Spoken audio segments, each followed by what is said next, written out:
इस अध्याय में हम समझेंगे कि कोल्ड वॉर का अंत कैसे हुआ और यूएसएसआर के टूटने के बाद वर्ल्ड पॉलिटिक्स कैसे बदली। 1991 के बाद यूएसए एकमात्र सुपर पावर बन गया और इसी परिवर्तन को हम कहते हैं एंड ऑफ बाइपोलैरिटी। बाइपोलैरिटी का अर्थ है ऐसी स्थिति जब विश्व की शक्ति दो सुपर पावर्स के बीच बनती हो। कोल्ड वॉर के समय ये दो शक्तियां थीं, यूएसए और यूएसएसआर। पूरी दुनिया की राजनीति इन्हीं दोनों के बीच प्रतिस्पर्धा से प्रभावित थी। सोवियत सिस्टम एक सोशलिस्ट पॉलिटिकल और इकोनॉमिक व्यवस्था थी जिसमें कम्युनिस्ट पार्टी का सिंगल पार्टी रूल था।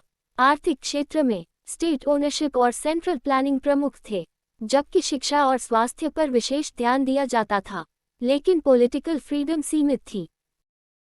यूएसएसआर के टूटने के पीछे इकोनॉमिक और पॉलिटिकल दोनों कारण थे। कमजोर अर्थव्यवस्था, अधिक मिलिट्री एक्सपेंडिचर और जनता में असंतोष बढ़ना महत्वपूर्ण कारण बने। साथ ही नेशनलिस्ट मूवमेंट्स और गोर्बाचोव रिफॉर्म्स ने सेंट्रल कंट्रोल को कमजोर कर दिया। अंततः 1991 में यूएसएसआर का विघटन हो गया। यूएसएसआर के टूटने से कोल्ड वॉर और बाइपोलर सिस्टम समाप्त हो गया। यूएसए एकमात्र सुपर पावर बनकर उभरा और यूएसएसआर की जगह 15 नए देश बने। दुनिया में कैपिटलिज्म और ग्लोबलाइजेशन का प्रभाव बढ़ गया और न्यू वर्ल्ड ऑर्डर की शुरुआत हुई।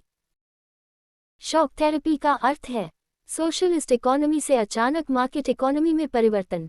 इसमें प्राइवेटाइजेशन, प्राइस कंट्रोल हटाना और फॉरेन ट्रेड के लिए इकोनॉमी खोलना जैसे कदम शामिल थे।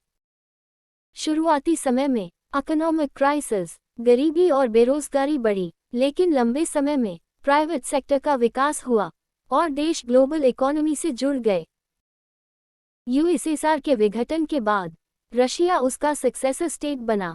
उसने डेमोक्रेटिक सिस्टम अपनाया और मार्केट बेस्ड रिफॉर्म्स शुरू किए। आज भी रशिया मेजर मिलिट्री पावर है और यूएन सिक्योरिटी काउंसिल का परमानेंट मेंबर है।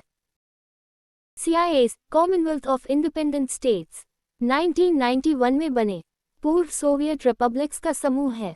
इसका उद्देश्य था इकोनॉमिक कोऑपरेशन और पीसफुल रिलेशंस बनाए रखना, लेकिन यह यूएसएसआर जितना शक्तिशाली संघ नहीं बन पाया। 1991 के बाद दुनिया में न्यू वर्ल्ड ऑर्डर स्थापित हुआ। इसकी मुख्य विशेषताएं थीं यूएसए की dominance, unipolar world system, globalisation और कैपिटलिज्म का विस्तार। यूएसएसआर के विघटन के समय इंडिया ने नॉन इंटरफेरेंस पॉलिसी अपनाई। इंडिया ने रशिया के साथ फ्रेंडली रिलेशंस बनाए रखे और अपनी इंडिपेंडेंट फॉरेन पॉलिसी जारी रखी।